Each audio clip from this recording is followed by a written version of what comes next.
Primero, la bestialidad imperialista. Bestialidad que no tiene una frontera determinada ni pertenece a un país determinado.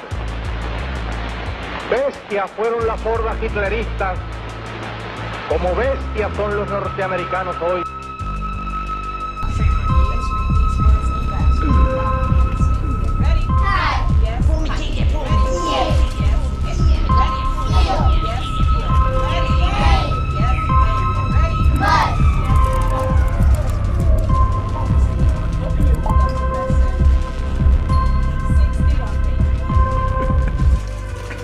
We're saying that they have intentionally shot children, they've intentionally shot people with disabilities, they've intentionally shot journalists, knowing them to be children, people with disabilities and journalists. George Orwell once wrote, "Who controls the past controls the future."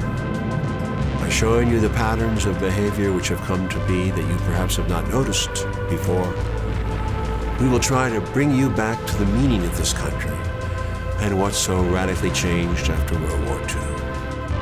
This behavior has brought us to where we are now. The flicker rate on the television is very, very important. It was timed to be so many cycles per second, and it actually just meets with the brain patterns for an alpha state.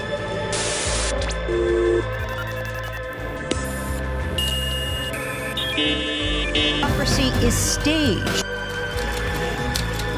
It's called the American dream because you have to be asleep to believe it. Hello. In the traditional motion picture story, the villains are usually defeated. The ending is a happy one. I can make no such promise for the picture you're about to watch.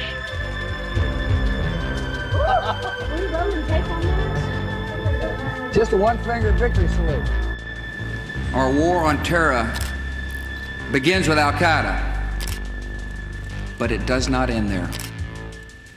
It will not end until every terrorist group of global reach has been found, stopped, and defeated.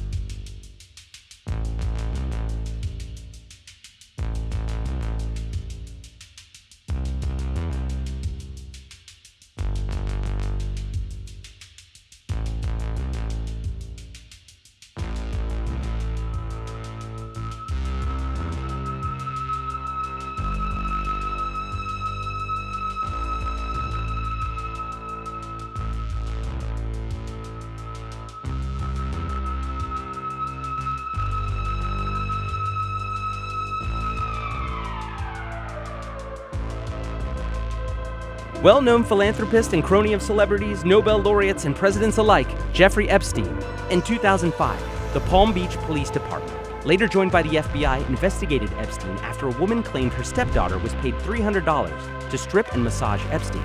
At the time, Epstein's legal team included Kenneth Starr, who was the special counsel on the 4-year investigation that led to Bill Clinton's impeachment, and Alan Dershowitz, who served on O.J. Simpson's defense team in 1995.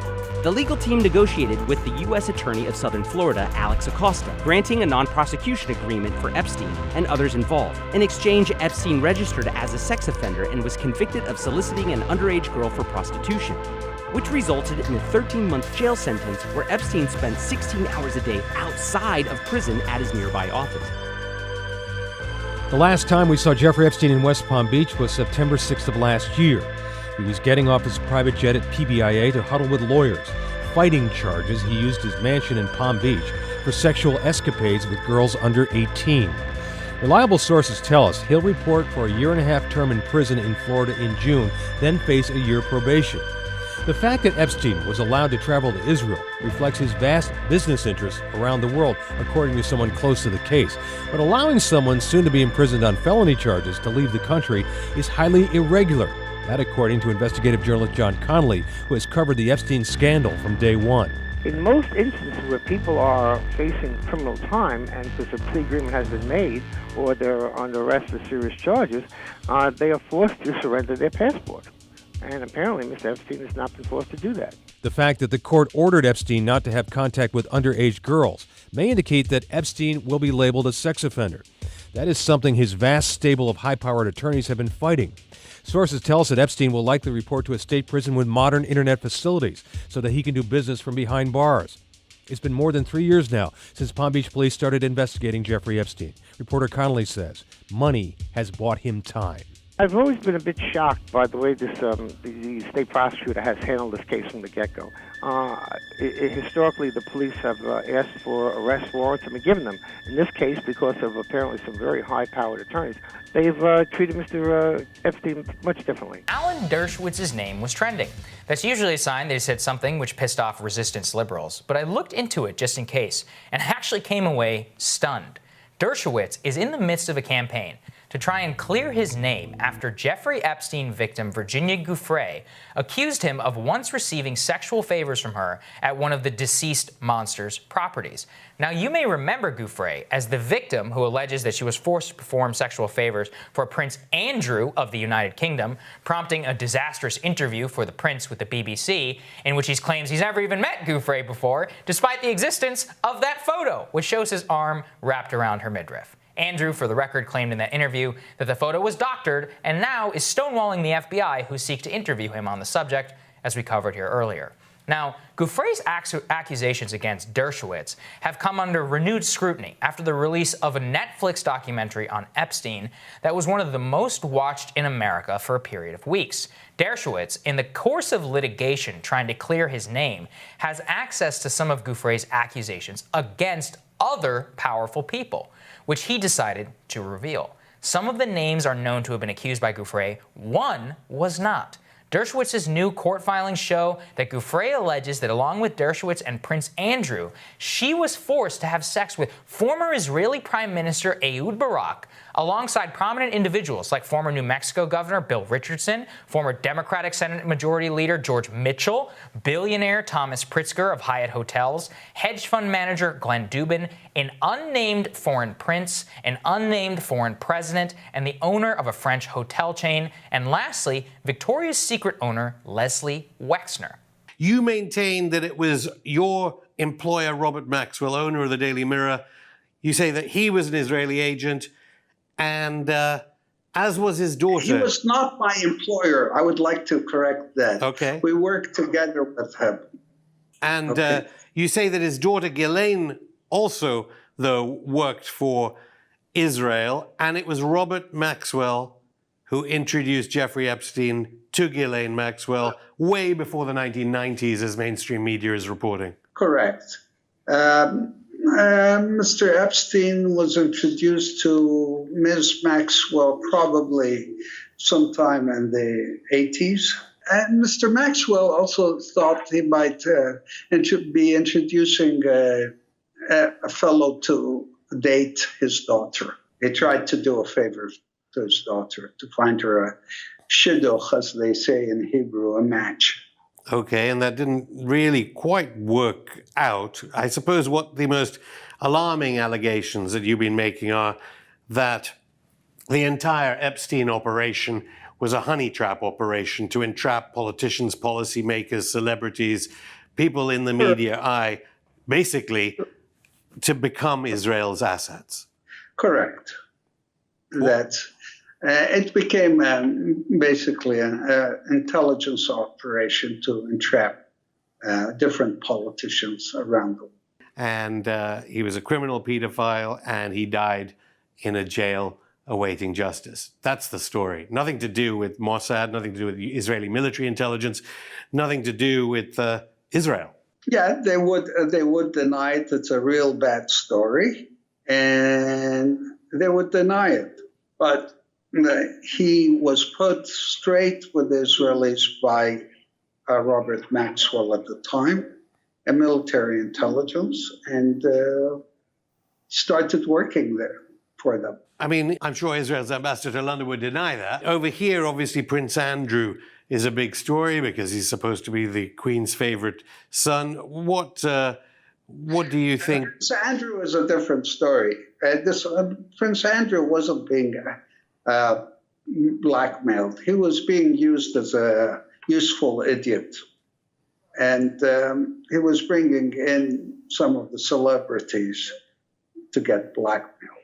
Now, I can't ask you for your sources, but when things have been written about this, Ehud Barak has been named as part of this operation. Tell me about whether you think Barak would have been aware of these operations. Well, Ehud Barak was at some point head of military intelligence in Israel. And he apparently was very friendly with Epstein.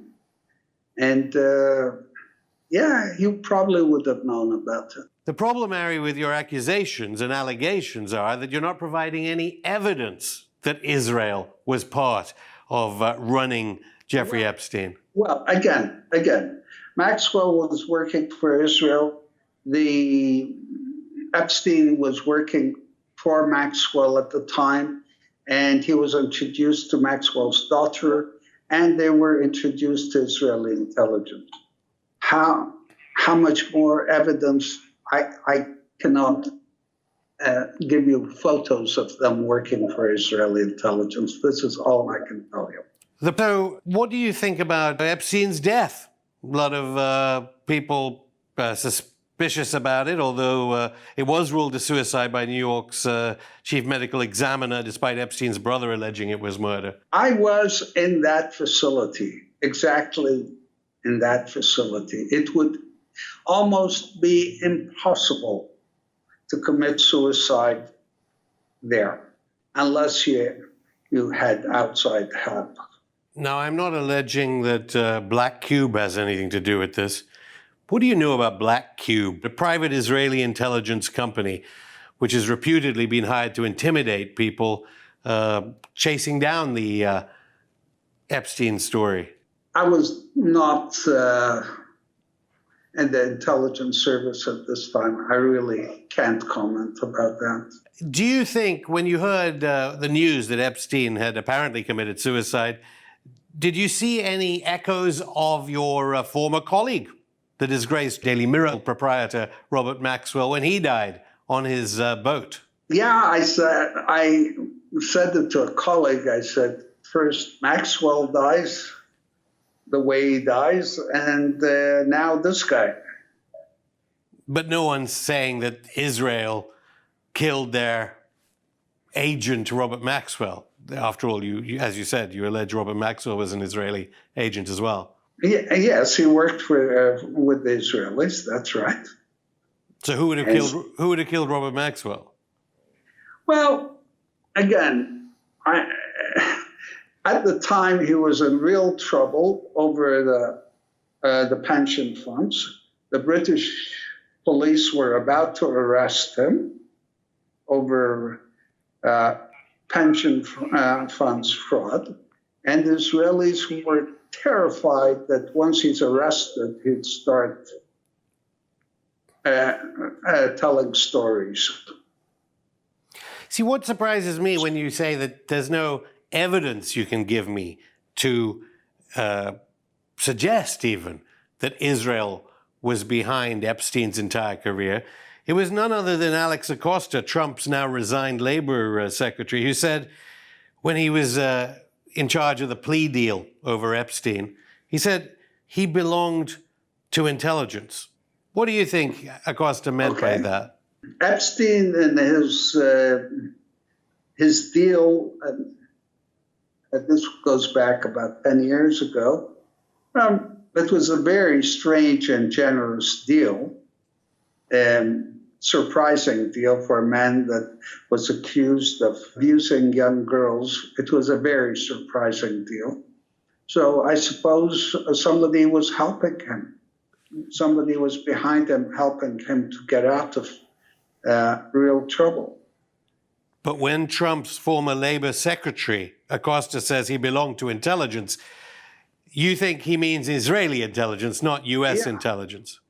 Correct. I think he meant Israeli intelligence. That's right. Your allegations about involvement in blackmail plots, I mean, do you think that, ironically, the rape survivor, Virginia Roberts Giuffre, signed Epstein's death warrant when she filed suit?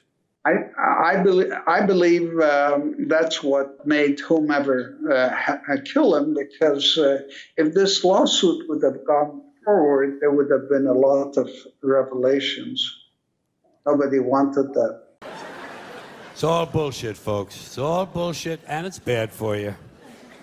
Now, you wouldn't know it from some of the things I've said over the years, but I like people. I do. I like people, but I like them in short bursts. I don't like people for extended periods of time. I'm all right with them for a little while, but once you get up past around minute and a half, I gotta get the fuck out of there. And my reason for this, is for one that you may share, possibly.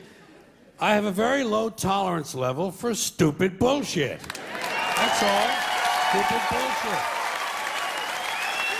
You know? Tell the truth. Don't be bullshitting people. Like I say, there's enough bullshit as it is. There's enough bullshit as it is. In fact, there's just enough. Did you know that?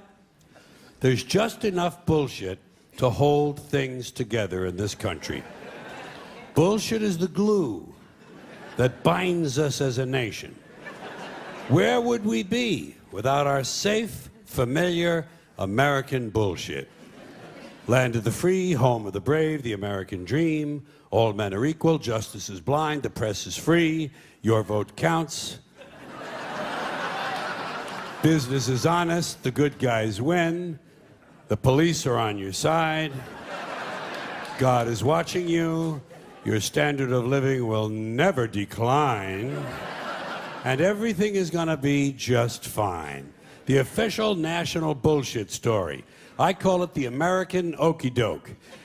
Every one of those items is provably untrue at one level or another, but we believe them because they're pounded into our heads from the time we're children. That's what they do with that kind of stuff. They put it in the heads of kids. They pound it in there because they know kids are too young to be able to mount a sophisticated argument against these kind of ideas. And so kids, and up to a certain age, by the way, kids are going to believe everything a grown-up tells them, everything. So kids never learn to question things. Nobody questions things in this country anymore. Nobody questions things. Why? People are too fat and happy. People are way too fucking prosperous for their own good. Everyone's got a cell phone that'll make pancakes and rub their balls now, you know? So nobody wants to rock the boat. And people just gizmo. Americans have been silenced, bought off and silenced by gizmos and toys. And as a result, no one's ever learned to question things. No one questions things in this country anymore. No one questions things. Now, okay. You remember Barbara Bush? I call her the silver douchebag. You remember her? Okay. Barbara Bush. She is the mother of Governor George Bush. I call him Governor Bush because that's the only elected office he ever held legally in our country, okay? George Bush, Governor Bush. Yeah. I don't care where they hang his portrait. I don't care how big his library is. He'll always be Governor Bush. I don't even capitalize his name when I type it anymore. So she's the mother of Governor George Bush. She's also the wife of his father, George H.W. Bush, who did become president in the normal, legal, traditional manner. And when he did, she came along for the ride as First Lady. And that's been the tradition up till now. A man has been elected, and the woman has come along for the ride as the First Lady. And usually, as in American life in general, the woman is condescended to, patronized, given something to do to keep her busy. A lot of times they give her a charity or a cause, something she can champion. Betty Ford was told to drink. Remember that? Yeah, that was Betty Ford's assignment. Betty, you get drunk and get totally fallen down, fucked up, shit-faced drunk, okay? You just get fucked up drunk, and we'll hose you down, baby. We'll hose you down. We'll put you in a facility, you'll get sober, and then we'll put your name on the facility. Liza Minnelli can get sober, and everything's gonna be okay, right? That was her assignment.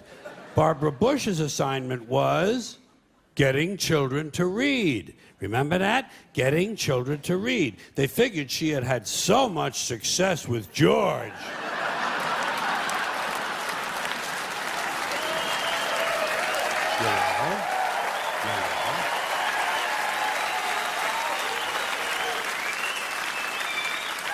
That she would be a natural to get children to read, which misses the point completely. Not important to get children to read. Children who want to read are going to read. Kids who want to learn to read are going to learn to read. Much more important to teach children to question what they read. Children should be taught to question everything, to question everything they read, everything they hear.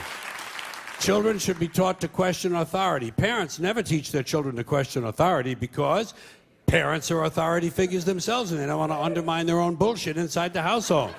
So they stroke the kid and the kid strokes them and they all stroke each other and they all grow up all fucked up and they come to shows like this.